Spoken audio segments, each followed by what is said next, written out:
Amigos, um bom dia, um feliz sábado, uma alegria estar com vocês, principalmente para um tema tão importante, tão urgente e tão necessário. E eu quero começar com algumas considerações antes de irmos para dois textos bíblicos que vamos estudar hoje.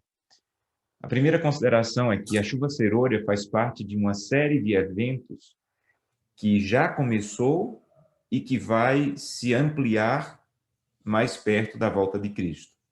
Então, a chuva serôdia, juntamente com a sacudidura, juntamente com o selamento, não são eventos que eu tenho que esperar para um dia lá à frente. São eventos que eu já tenho que começar a clamar e esperar para hoje. Vejam, alguns eventos relacionados à volta de Jesus, que eles não dependem em nada de mim. E há eventos relacionados à volta de Jesus que eles dependem da minha relação com eles. E a chuva serôdia, a sacudidura, são esses movimentos que dependem da minha resposta. E aqui tem uma coisa que eu quero já começar fazendo você pensar. Há muitos adventistas do sétimo dia que estão gastando todo o seu tempo com eventos que eles não podem mudar em nada a data desse evento, a realização desse evento. Há adventistas que sabem tudo sobre viagem do Papa, sabem tudo sobre ecumenismo, sabem tudo sobre decreto, e você não pode fazer nada para mudar a data de um decreto dominical, para mudar o início da perseguição, para mudar. Você não pode fazer absolutamente nada. E há muita gente que está passando todo o seu tempo especulando na internet sobre esses temas e não está gastando o seu tempo buscando sobre os eventos que ele precisa dar uma resposta em relação a eles, como a chuva serôdia, como a sacudidura. Então, a primeira coisa que eu quero começar estudando sobre esse tema é o seguinte, eu vou ser bem claro com você. Eu sempre recebo e-mails, mensagens, ligações de pessoas dizendo, pastor, agora tem uma fábrica que está fazendo um chip que vai ser a marca da besta, agora vai ser assinado o decreto. E, para começar, nós sabemos pela revelação bíblica que a marca da besta não é um chip, mas mesmo que viesse a ser, eu não gastaria um minuto do meu tempo com essas coisas. Sabe por quê? Porque eu quero o meu tempo para as coisas que dependem de mim. Quando vai acontecer o decreto? Eu não sei, não depende de mim. Quando vai começar a perseguição? Eu não sei e não depende de mim. Sabe o que depende de mim? Buscar a Deus de maneira tão pessoal, tão íntima e tão poderosa, que quando a plenitude do poder do Espírito Santo for procurar alguém, ela encontre a minha casa, ela encontre os meus joelhos, ela encontre a minha esposa e os meus filhos preparados. Como o Espírito de Profecia diz, com o vaso para cima, a boca virada para cima, para receber a plenitude do poder. Então, a primeira coisa que eu queria te chamar a atenção sobre esse tema, eu acho que Satanás está enganando muitos, fazendo com que eles percam tempo com coisas que não dependem dele. E Satanás não está nem um pouco preocupado se você sabe tudo sobre perseguição, sobre tudo, sabe tudo sobre ecumenismo, sabe tudo sobre marca da besta. Ele não está nem um pouco preocupado porque ele sabe que você não pode influenciar em nada desses acontecimentos. E ele está desviando os teus olhos, o teu tempo, daquilo que você pode influenciar. Sabe o que é que você pode influenciar? Se você vai receber a plenitude da chuva, se na sacudidura você vai estar de pé. Você está entendendo? Então, a primeira coisa que eu queria que você pensasse essa manhã, pare de perder tanto tempo com coisas que não dependem de você e comece a investir muito tempo em coisas que dependem, que sim dependem de você. É claro que você deve conhecer as profecias sobre a perseguição, você deve conhecer as profecias, mas basta conhecer. Não precisa passar todo o teu tempo especulando, querendo saber agora, não é amanhã, é depois da manhã, mas já está assinado, só que está escondido, poucas pessoas sabem. Não, não perca teu tempo com isso.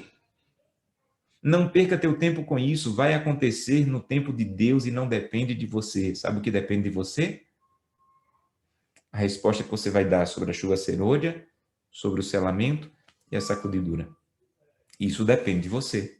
É uma resposta que você tem que dar.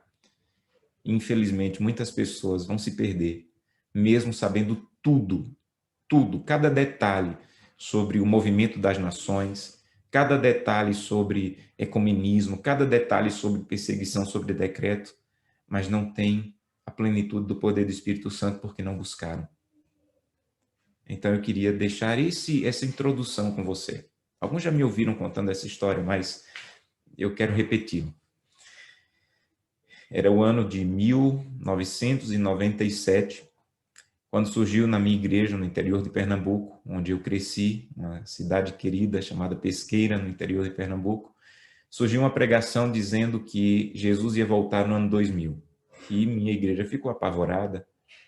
As pessoas ficaram apavoradas porque alguém começou a mostrar num quadro que a Terra tinha 6.000 anos e que no ano 2000 ia completar 7.000 anos, e é uma citação de Ellen White que ela fala que o sétimo milênio e que ao final de 6.000 anos, e ele provou lá na matemática de que ano 2000 a Terra completava 7.000 anos e Jesus ia voltar. As pessoas ficaram apavoradas, apavoradas. Até que chegou na minha igreja um pastor, um homem de Deus, chamado José Monteiro, um homem de Deus, já falecido, que foi fazer uma semana de oração lá na igreja. E ele ficou hospedado na casa da minha mãe. O quarto que ele ficava era ao lado do meu, e às 4:30 da manhã eu ouvia o pastor José Monteiro orar. Ele orava em voz alta e ele falava com Deus, ele abria o coração a Deus, e algumas vezes eu ouvia e eu ficava impressionado com aquele homem. Ele pediu para minha mãe conseguir alguém desocupado para ajudá-lo a fazer visitas nas casas, e a minha mãe disse assim: esse aí está desocupado, pode levar. E minha mãe e eu acompanhava. Pastor Monteiro não saía de casa sem orar, Pastor Monteiro não entrava numa casa sem orar. Eu ficava olhando para o Pastor Monteiro e parecia que ele arrastava a atmosfera do céu com ele, a cada passo. E eu vi aquele homem acordando de madrugada, eu vi aquele homem buscando a Deus, eu vi aquele homem dizendo: eu sou miserável, eu quero Deus na minha vida. E na minha cabeça de adolescente eu comecei a pensar: peraí, Pastor Monteiro não está esperando Jesus voltar no ano 2000, não. Pastor Monteiro está esperando Jesus voltar é hoje. E no ano de 1997 eu parei de esperar Jesus voltar no ano 2000 e comecei a esperar Jesus voltar naquele dia. Jesus não voltou no ano 2000, como você sabe, e eu não me decepcionei. Sabe por quê? Porque um homem de Deus me ensinou a parar de esperar por data, por evento, por notícia da televisão. E eu comecei a esperar a cada manhã. Sabe o que eu fiz hoje antes de começar essa live? Santo Deus, se o Senhor decidir que para mim a tua volta vai ser hoje, prepara a minha vida, prepara a minha família. E a cada dia eu faço isso, a cada amanhecer eu faço isso. Sabe o que é que eu estou fazendo de verdade? Estou me preparando para os eventos que eu posso me preparar, que é a chuva serôdia, o selamento, a sacudidura. E estou deixando nas mãos de Deus os eventos que eu não posso fazer nada em relação a eles, que é quando vai acontecer a perseguição, quando vai acontecer o decreto, quando vai acontecer o ecumenismo, a junção completa do ecumenismo. Então, primeira coisa sobre a chuva serôdia que eu queria deixar com você é isso. Segunda coisa, antes de irmos para as passagens ainda, eu desafio você a ler sobre esse tema. Eu começaria com esse livro aqui. Me perdoem, a minha versão é a antiga, Preparação para a Crise Final. Há uma versão mais nova na Casa Publicadora Brasileira, e esse livro vai te fazer entender o panorama, com base na Bíblia e no Espírito de Profecia, dos eventos finais. O segundo livro que eu quero desafiá-lo a ler, o primeiro se chama Preparação para a Crise Final. Se você puder anotar, ou depois dessa live vai estar disponível, você pode ouvir novamente. O segundo é esse aqui, O Retorno da Glória. Poucos livros eu já li mais de uma vez. Esse livro mereceu ser lido mais de uma vez. Todos da Casa Publicadora Brasileira. O terceiro livro é esse aqui, Ouse Pedir Mais. A chuva serôdia está muito relacionada à tua relação de oração com Deus. E esse livro vai te ensinar como ter audácia na oração humilde. É extraordinário esse livro. Ouse Pedir Mais. E por fim, é esse livro aqui, que também me marcou profundamente, que se chama A Revolução do Espírito. Você está preparado? Então, são 4 livros que eu desafio você a ler. Tudo que você vai ouvir hoje vai te ajudar, mas esses livros eles vão te aprofundar no tema. Algumas citações do Espírito de Profecia que diz o seguinte, por exemplo, Evangelismo, página 701. A descida do Espírito Santo sobre a igreja é olhada como estando no futuro. É, porém, privilégio da igreja tê-la agora. Buscai-a, orai por ela, crede nela, precisamos tê-la e o céu espera para concedê-la. Evangelismo, página 701. Uma outra citação que está no Parábolas de Jesus, página 411, diz assim: o Espírito trabalha no coração do homem de acordo com o seu desejo e consentimento, nele implantando natureza nova. Então, as duas citações elas se unem para dizer uma coisa. Primeiro, não é para o futuro, é para hoje. Segundo, depende mais de você do que de Deus. Deus quer te dar, mas depende do seu desejo e consentimento. A outra citação diz: porque não temos fome e sede do Espírito, visto que esse é o meio pelo qual havemos de receber poder. Por que não temos mais fome e sede, visto que esse é o meio pelo qual havemos de receber poder? Por que não falamos mais sobre ele? Por que não oramos por ele? Por que não pregamos ao seu respeito? Pelo batismo do Espírito, todo obreiro de Deus deveria estar pleiteando com Deus. Então, sua luta com Deus, diária, deveria ser: Santo Deus, mais do teu Espírito, Senhor, mais do teu Espírito. Agora vamos para dois textos bíblicos. Eu gosto muito de uma mensagem de um pastor chamado Dwight Nelson, que ele diz que para você receber a plenitude do Espírito Santo, você tem que ter três coisas. Primeiro, desespero. Você tem que querer tanto ao ponto de estar desesperado. Às vezes nós ficamos desesperados com muitas situações. A pandemia colocou muitas pessoas em desespero. É como se ele dissesse o seguinte: o desespero que você tem, o que muitos têm com medo da pandemia, você deveria ter para dizer: mais do teu Espírito, Senhor, mais do teu Espírito. Segunda coisa, ele diz que você deve ter urgência. Senhor, não é para amanhã, não é para a semana que vem, não é para o mês que vem, é para hoje, Senhor. Por favor, eu te clamo com urgência. A minha vida, a minha missão dependem da plenitude do Espírito. Então, Santo Deus, por favor, eu tenho urgência. Terceiro, expectativa. Deus é capaz de dar a plenitude do poder do seu Espírito, mas você ainda crê nisso. Você tem expectativa por isso. E um texto bíblico que nos leva a pensar sobre essa expectativa e como recebê-la está em Efésios, capítulo 5. Abra sua Bíblia. Efésios, capítulo 5, para mim é um dos textos mais profundos sobre a plenitude do poder do Espírito Santo. Efésios, capítulo 5, nós vamos ler os versículos 18 em diante. Efésios, capítulo 5, versículos 18 em diante, diz o seguinte: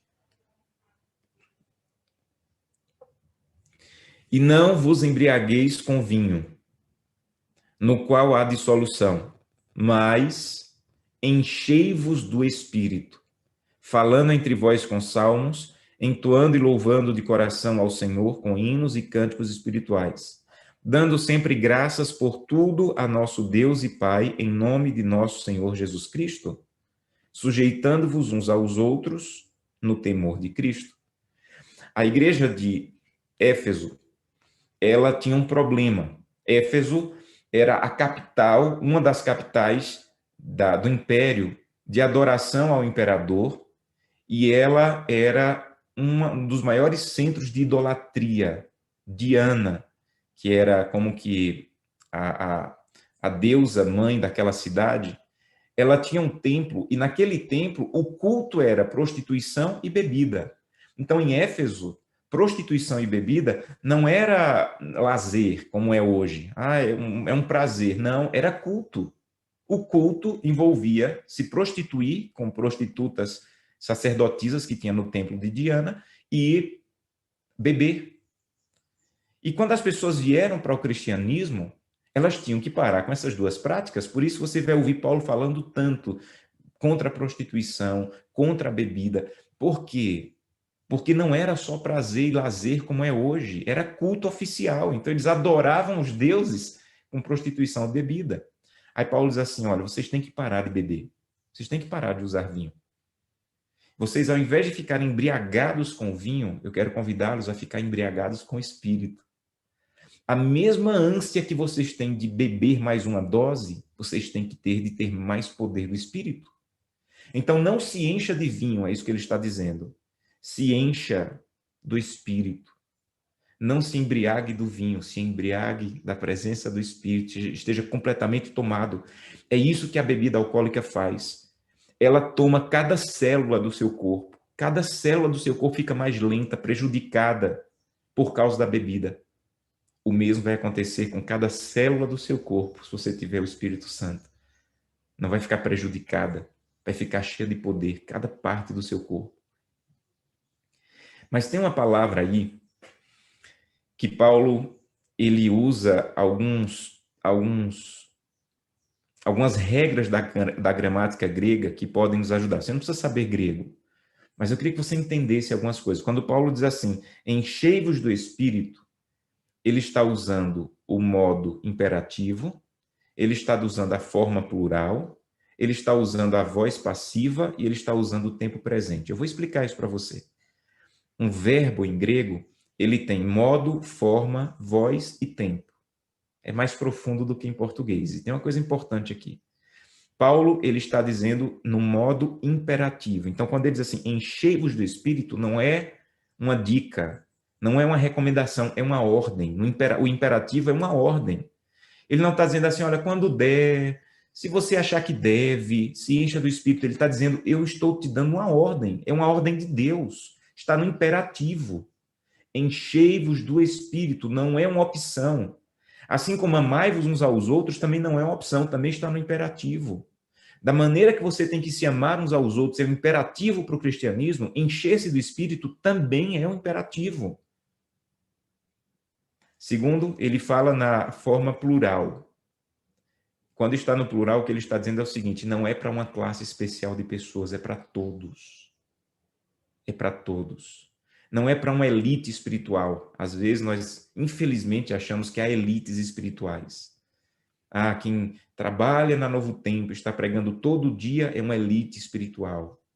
Do jeito que Deus quer falar com pessoas que falam todo dia na Novo Tempo. Deus quer falar com pessoas que todo dia só acessam a Novo Tempo. É para todos.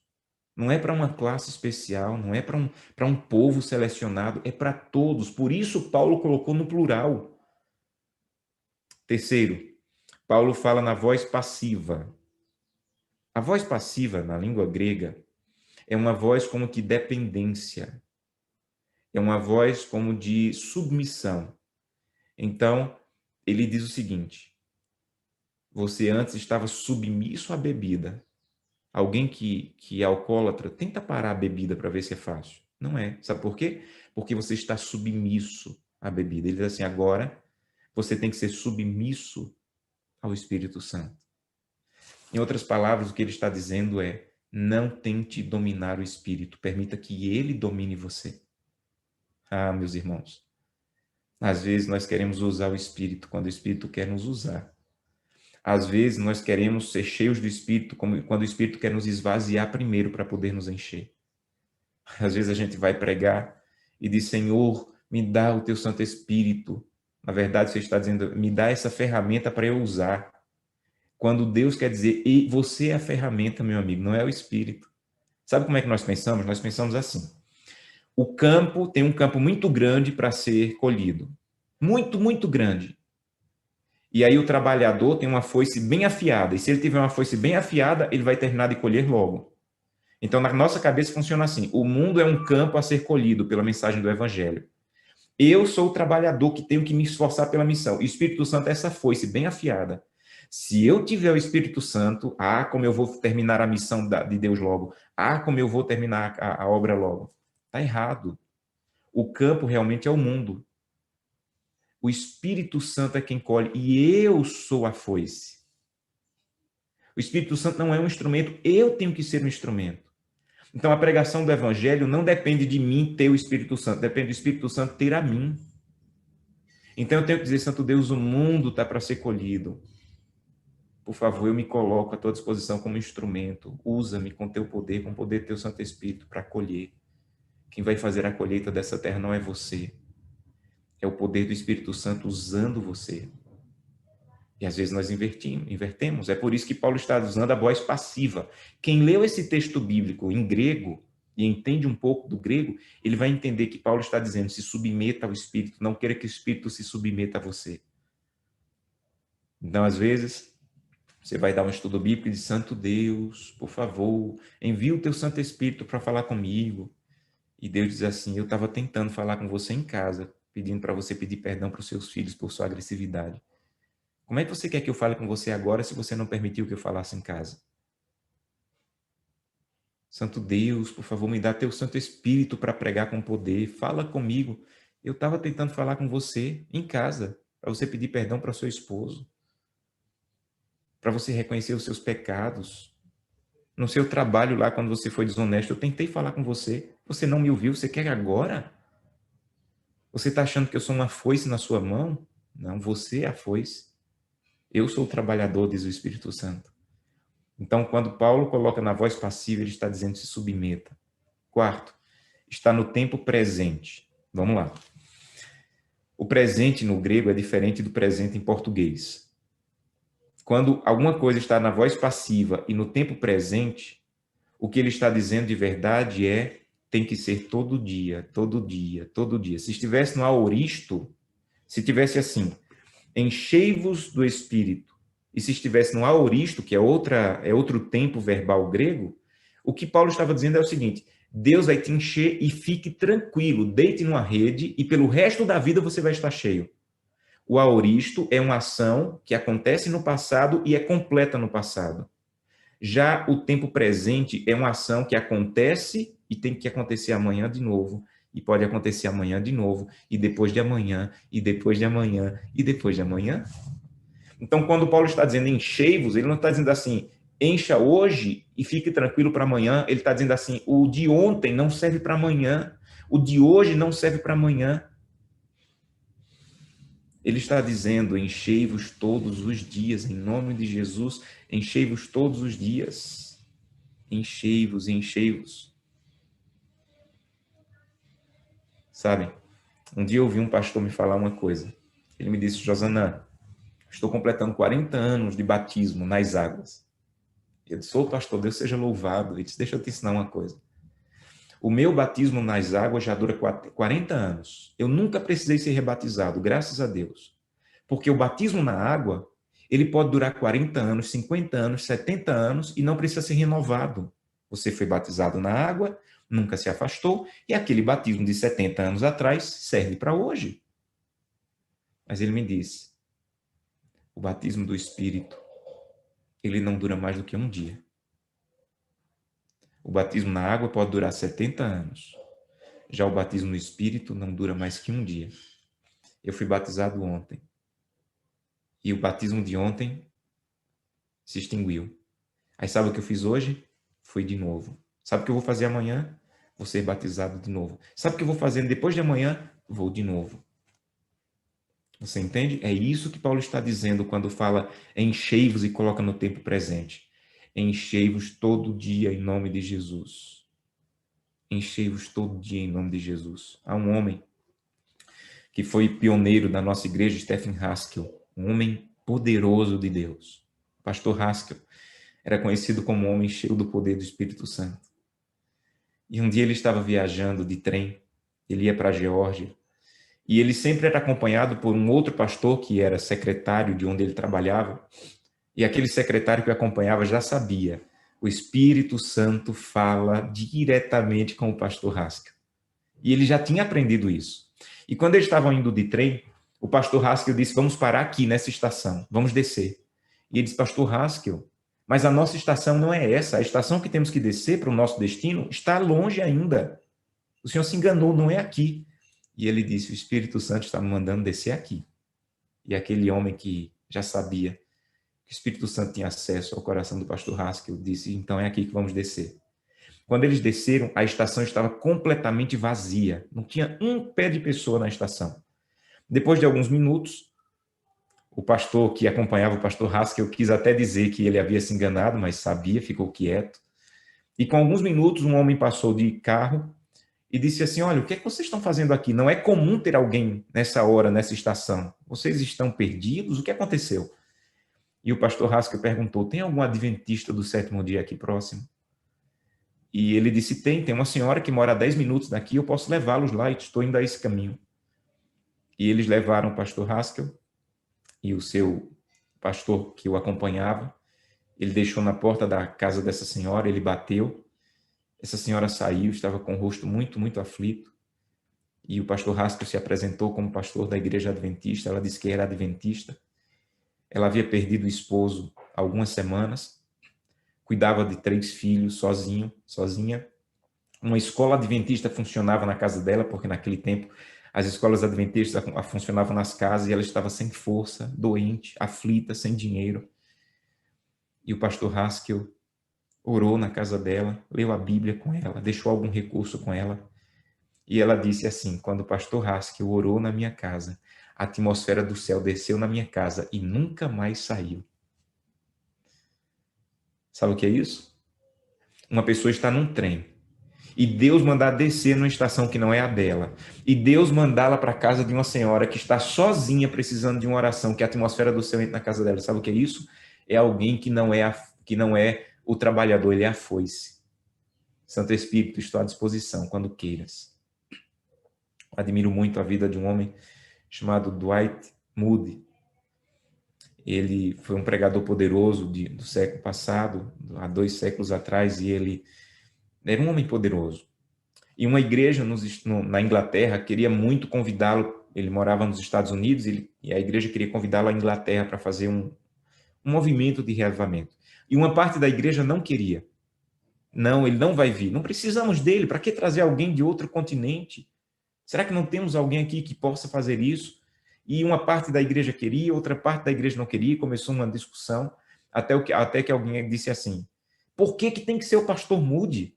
Será que por acaso ele tem um monopólio do Espírito Santo? Por que tem que ser ele? Ele tem por acaso o monopólio do Espírito Santo?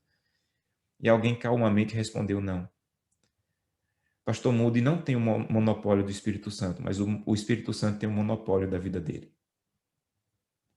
Pastor Moody não tem o monopólio do Espírito Santo, mas o Espírito Santo tem um monopólio da vida dele. Última passagem, eu termino com ela, Isaías 43. Isaías 43 é uma outra passagem poderosa, falando sobre o Espírito e a plenitude do Espírito. Verso 19. Verso 19, diz assim: eis que faço coisa nova, que está saindo à luz. Porventura não percebeis? Eis que porém um caminho no deserto e rios no ermo. Sempre que a Bíblia fala alguma coisa que você não entende, você tem que fazer uma pergunta. Então, quando o texto diz assim, eis que faço coisa nova, você tem que perguntar, que coisa nova é essa? Deus, que coisa nova é essa? Você tem que lembrar também que a Bíblia não foi escrita com capítulos e versículos. Quando Isaías escreveu o livro dele, ele não escreveu, agora é o capítulo 43, verso 19, agora é o 43, verso 20, não. Ele escreveu o livro sem capítulos e sem versículos. Foi quando se uniram os livros na Bíblia para facilitar encontrar, que se dividiam em capítulos e versículos. Para encontrar é uma bênção, mas para compreender o contexto, às vezes não é uma bênção, porque você precisa ler o contexto para entender. E Isaías 43, verso 19, a resposta de que coisa nova é essa está no capítulo 44, verso 3. Olha o que diz aí. Que água é essa que ele diz que vai abrir no deserto, rios no ermo? Ele responde lá no 44, verso 3. Diz assim: porque derramarei água sobre o sedento e torrentes sobre a terra seca. Derramarei o meu espírito sobre a tua posteridade e a minha bênção sobre os teus descendentes. Então, sabe que coisa nova é essa que Deus tem a nos dar? É a plenitude do poder do Espírito. Essa é a coisa nova. Essa é a água que Isaías 43, verso 19 diz, que ele vai poder por rios no deserto, no ermo. Essa coisa nova, essa água que vai renovar é o Espírito Santo. Sabe? Como seria a tua vida se você tivesse essa coisa nova? Como seriam os teus estudos bíblicos? Como seria a maneira como você iria tratar a tua esposa? Como seria a maneira como você iria agir no trabalho? Como seria a maneira que você iria enfrentar essa pandemia? Como seria a maneira que você iria encarar a possibilidade da morte se você tivesse a plenitude do poder do Espírito Santo? Então, sabe o que é o novo que Deus quer nos dar? Não é um novo pastor, não é um novo pregador, não é um novo, é um novo, nova plenitude do poder do Espírito Santo a cada dia. Esse é o novo de Deus. O novo de Deus. E é o novo de Deus que está disponível para você a cada dia. Eis que faço coisa nova. 4 vezes no capítulo 43 ele fala de água. Se você ler o capítulo 43, 4 vezes ele fala de água, de água, de água, de água. Agora, por que não recebemos? A resposta está no versículo 22. Capítulo 43, verso 22. 43, verso 22, diz assim: Contudo, não me tens invocado, ó Jacó, e de mim te cansaste, ó Israel. Esse é um dos versículos que parece cravar uma faca no meu coração. Por que que o novo de Deus não é novo em nossa vida? Por que que o novo de Deus não está sendo realidade em nossa igreja?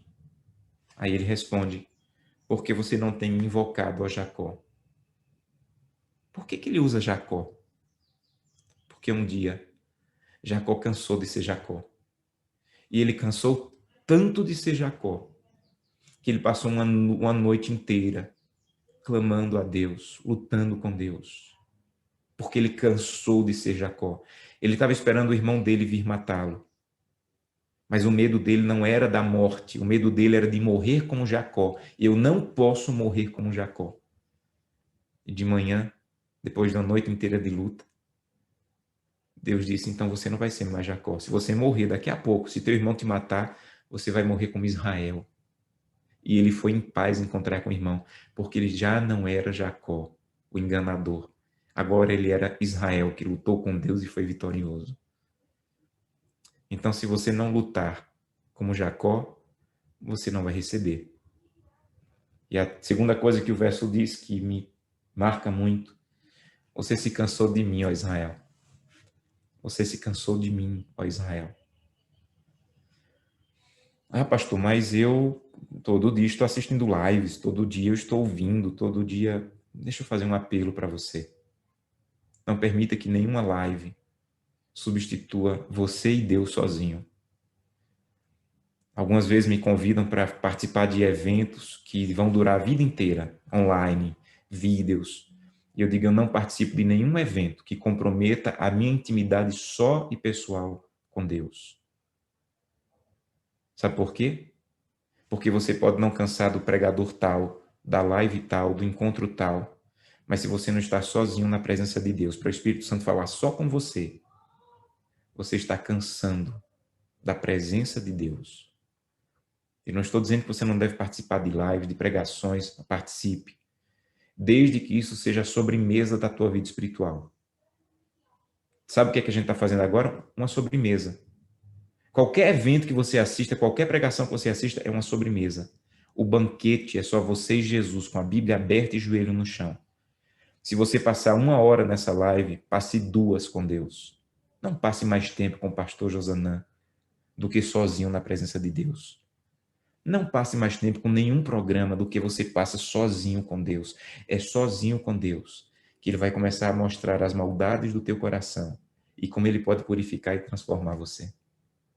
Então, tudo que você vai aprender hoje sobre o Espírito Santo e a chuva serôdia passa por essa compreensão do seu desejo, dependência e busca. Que você tenha, como o pastor Dwight Nelson fala, desespero, urgência e expectativa. E você vai receber a cada dia, a renovação do poder. E um dia, quando Deus olhar para a terra e procurar pessoas que estão prontas para a plenitude, Ele vai olhar para a tua casa, número 20, número 12, número 30, número 101. Ele vai olhar para teu joelho, ele vai olhar para a tua pessoa e vai dizer assim: esse está pronto, porque estava buscando. Que Deus te abençoe para isso. Feche os seus olhos e eu quero orar com você. Querido Pai, que o que eu não consegui falar com minhas palavras, que o teu Santo Espírito complete, Senhor. Mas urgentemente precisamos de alguns, não são todos, porque a chuva serôdia não virá sobre todos. O Espírito de profecia diz que pode ser que a pessoa do meu lado esteja recebendo e eu não. Então, Santo Deus, nos ajuda, nos desperta, nos acorda para começarmos a buscar.